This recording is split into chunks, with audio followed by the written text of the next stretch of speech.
প্রথমবারের মতো নারী নেতাকর্মীকে সর্বসমক্ষে এনেছে জামায়াতে ইসলামী। অতীতে দলটির নারী নেতাকর্মীর অংশগ্রহণ ছিল সাংগঠনিক ও ধর্মীয় কার্যক্রমের মধ্যে নিয়ন্ত্রিত। সম্প্রতি কূটনীতিক ও রাজপথে রাজনৈতিক কর্মসূচিতে তাদের উপস্থিতি চোখে পড়ছে। একে জামায়াতের উদারীকরণ হিসেবে দেখছেন অনেকে। বিশ্লেষকরা বলছেন, জামায়াতের অবস্থান এতদিন নারীর পক্ষে ছিল না।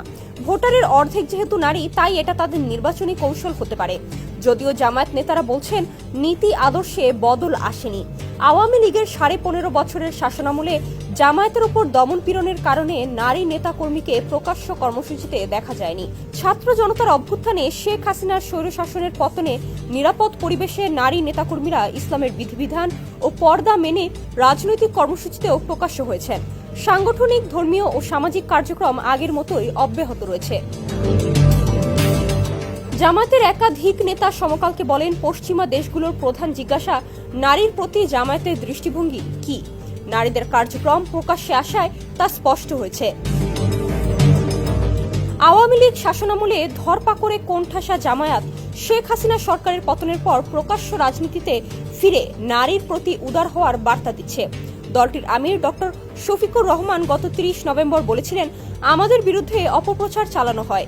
জামায়াত ক্ষমতায় গেলে নারীদের ঘর থেকে বের হতে দেয়া হবে না, কিন্তু কথা দিচ্ছি এমন হবে না। তাদের পোশাক নিয়ে আমরা বাধ্য করব না।